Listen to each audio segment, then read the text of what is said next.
No, and at that altitude, believe me, I deserve hazard pay for a Walkin Talk. Oh, when you're that high up, it's just I was lightheaded. That I didn't fall into a crevasse is a miracle. Did they have crevasses there? The Mercedes-Benz Interview Lounge.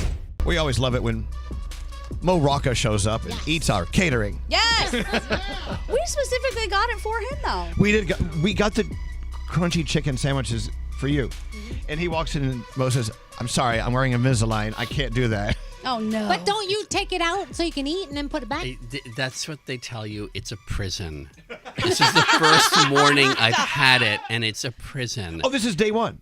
This is day one. This is the first time I've been interviewed wearing it. You can hear it. You can totally hear it. Right. I sound like even more like Daffy Duck. No, you sound like Miley Cyrus. Right? I'm getting Invisalign in a week, and I can't wait to sound like Miley Cyrus. I'm so excited. Does she have Invisalign? Is that why she sounds like that? I think it's veneers, but I'm not sure. Veneers? Yeah.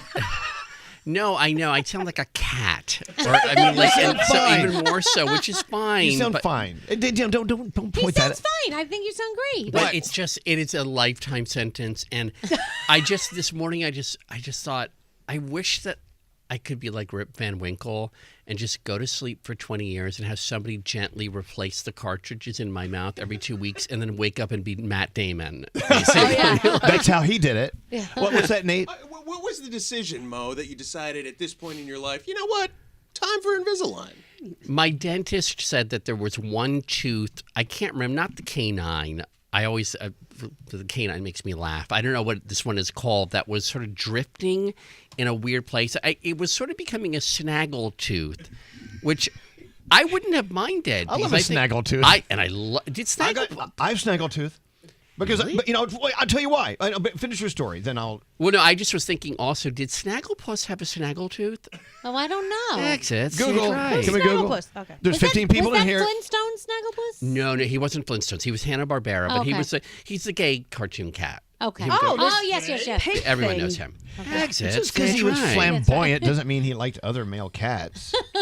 I'm pretty sure that he was a tomcat who liked other tomcats. So he has a very straight set of. I mean, his teeth are very straight. Why they call him Snagglepuss or Matt Damon? Snaggle, both of them. Okay, wait. What? I didn't realize he was gay. We don't know. He's a cartoon character. He says he's gay. They said he's gay. He's also gay. He's gay. Like at this point, he's Wikipedia gay. I mean, it's not even. Didn't he talk like Rip Taylor? He did. Yeah, he was very much like Rip Taylor. He was very much like Rip Taylor. So I had Invisalign, and I kept going out to dinner and leaving them at the restaurant. So it was thousands of dollars later. I'm like, that is a crazily expensive bad habit. That's why I still have crooked teeth, Mo. Anyway, we could all just get regular braces. Right, you could just do have a good time. And look like Bobby Brady. I love it. Yeah, I love braces. So Mo Rocca is here. We got to celebrate several things. First of all, your book is out in several months. I've seen this on your one of your social media accounts. This is book 2? It's really book 3. Oh, really? Yeah. So Mobituaries, that beautiful, beautiful book. Thank you. But there was one before that then. I wrote a book about called All the President's Pets. The story of one reporter who refused to roll over. It was sort of a cross between Charlotte's Web and the Da Vinci Code. I took all of the presidential pets, the actual presidential pets who had lived in the White House. Because basically I had this store of unusable knowledge, and an agent came to me and said, do you have a book in you? And I said, well, I know everything about all the pets who have lived in the White House. And he said, what can you do with that? And so I created a thriller about, it was actually I swear to you, all 12 people who read it can tell you all about it. I bet they loved it. That it was, it was about. That's going to be my beach reading this year. I would be very curious to see what you think after you'll be like, wait, I had no idea I took peyote before I read this. But yes, it was a thriller about a White House. I wrote it in 2004, where all the decisions were actually being made by White House pets of the past. They all were living forever on the South Lawn. It was pretty freaky, but it was really fun to write. You know, Mo, I mean, has this been a lifelong thing with you? Since you were a kid, your imagination has just been a vital best friend of yours the whole time, because your imagination is vivid and fantastic and all those words. Well, thank you. Yeah, I think it is. And I think my father really, really nurtured that and supported it. Yeah, I think he really, yes, absolutely. Just if you go with the idea and just keep pursuing it, and so I'm happy about that. I mean, I wonder how many parents have kids, maybe several kids, but there's that one child of theirs that is just always coming up with great stories, maybe lies about imaginary friends or whatever, but they're just so interestingly multi-layered as a kid. And to be able to have a child like that, nurture that, like your dad did. And nurture that. Let's have kids. Let's have kids. All No, of us. I'm not doing it. I keep telling Gandhi, let's have kids. Let's have a baby. You would have been a great Jeopardy host. Thank you very You much. would have been the best one. You know- need to go and reset this. Well, I appreciate that. I will tell you, and I'm not just being a flatterer here. When I did do, and I think I told you guys about this last time, when I did do Celebrity Jeopardy, I mean, I was really impressed by Ken Jennings, and maybe that seems obvious, but manning those controls is pretty difficult, and he was pretty flawless. And he started out as a contestant, am I Yeah, right? yeah. He was one of the all-time great It's contestants. so crazy to me. Yeah. And he made the leap. Yeah. Look at that. Yeah, I was watching him the other day. I was thinking he seems very polished for someone who is not from that world. Yeah. Yeah. But now he's winning it. He's doing it really well. By the way, just turning us on, Mo Rocca is here from CBS Sunday Morning, but so many other things you do. And so we always love when you visit us. And he always, I tell you what, Mo and I hung out at Jingle Ball backstage at the Garden. And the only thing he wanted was a crispy chicken sandwich. So our friends from Gringos brought crispy chicken sandwiches just for you today. I am so honored, and they were amazing. And Gandhi, the taco that you created was also great. Yes, he ate my taco. Yeah. You ate her taco. Thank you, Mo. I wish I would have created it. They created it, but I went so many times, probably like 3 or 4 times a week to get that taco during the pandemic, that they said, oh my God, we're just going to name this thing after you. But now I should take all the credit. I wish, but it's a good one. It's very good. Is there a dish at a New York restaurant they should probably name after you because you eat it all the time? Oh, well, it's funny. I always go for this sort of chicken and avocado arepa, at a Venezuelan place on 8th Street. That's really great. And I'm not sure, I'm still looking for, and I know everyone hates this word, I'm still looking for a very moist barbecue chicken. Froggy, he said the word moist. Oh, wait. I know. I'm going to let that go. We don't like that. He gets Is so there like a jar where I had to drop a quarter now? Every The time moist- you say moist, the moist jar. Oh, that really is disgusting. I'm not putting my Invisalign in there because To the moist jar. that'll just grow. Sea monkeys will be crawling out of it. Okay, so the Mo Rocca arepa. I'm into those. Yes, the Morocco arepa. I love them. It isn't what you think. If you don't know what arepa is, it's AREPA. And by the way, that was so much fun, that interview with Jason Derulo and Michael Bublé. And Aren't they great? They're great. And when they talked about their joint name, the whole time I was thinking, oh, God, please don't let it be Bubrulo. That would just be terrible. But it's De Brulo? It's De Brulo, isn't it? It's great. Derulo, I think. Yeah. DeBrulo. It was so long ago. Yeah. You know what? Interviewing guys like that is easy because you just pull the string and they go, like Chatty Cathy. Remember? Is it like that with you? I mean, there are some people who it's like pulling friggin' teeth out of them, but sometimes you just say idea and they go with it. Yes, but I think oftentimes the decisive factor is how they feel about the show. So if they come into it saying they love CBS Sunday Morning, or if they in fact love the show, longtime watchers, it just greases the wheels. It's so much easier.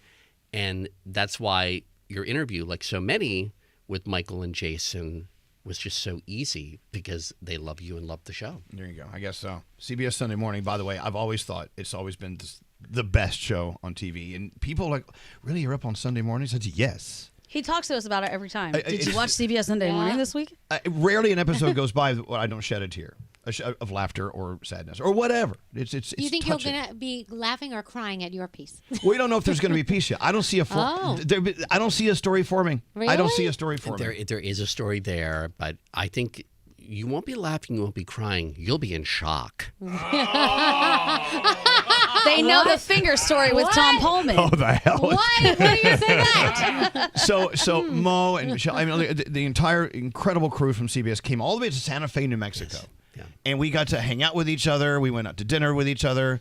Mo and I actually had fisticuffs. Oh, about? He pushed me. Excellent. We Why? were doing a walk-in talk where you're walking, the camera's way away, they just catch you talking.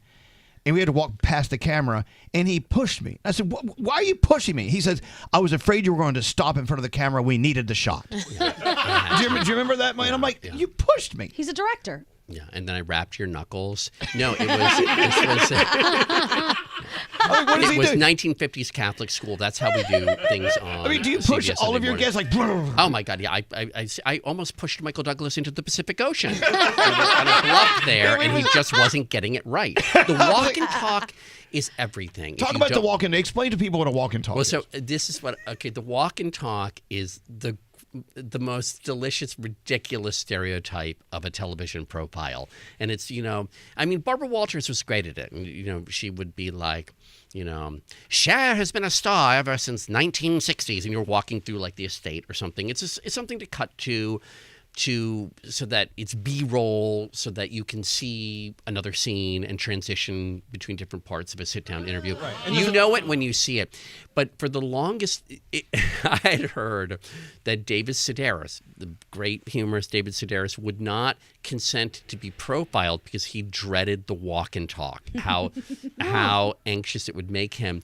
And I can't remember, I was in some interview and this came up, and I had heard that Tina Fey was also anti-walk and talk.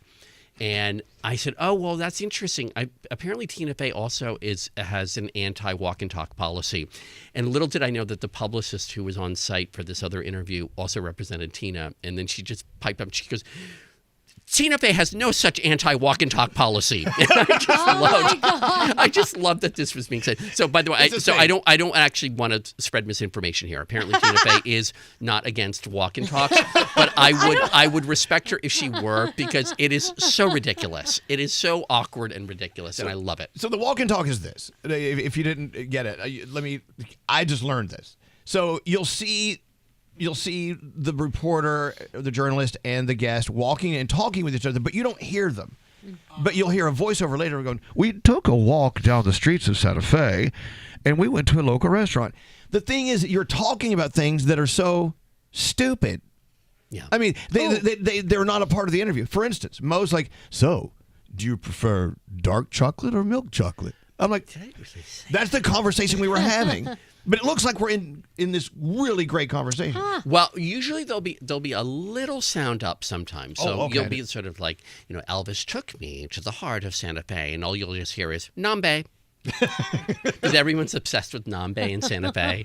So anyway, when you see the walk and talk, now you know the background story. This is behind the scenes stuff. Yeah, I know. Because you do see it all the time. So now I know you're not talking about anything. Well, my fantasy is to do an 8-minute profile of someone that's just one continuous walk and talk.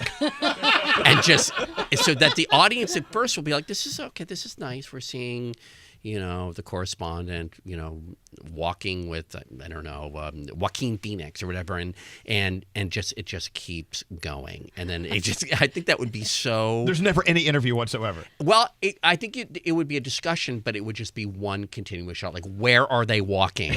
And then.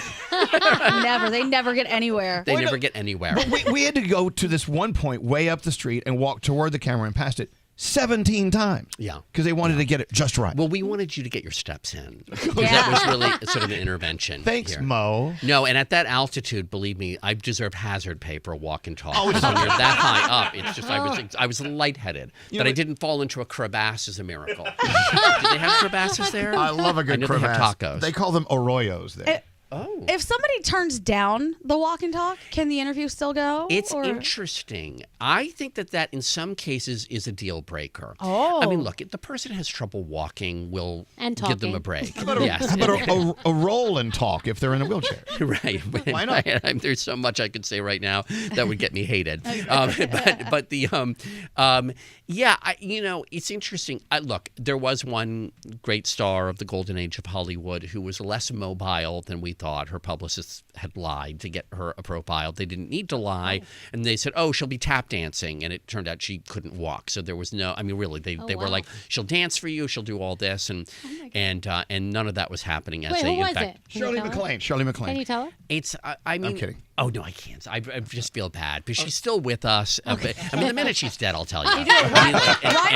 Rhymes with. Don't do it. I actually could do that. But anyway, yeah. And then she was literally wheeled out. We thought, okay, she's not going to be tap dancing, and we're not going to get a Walkin Talk.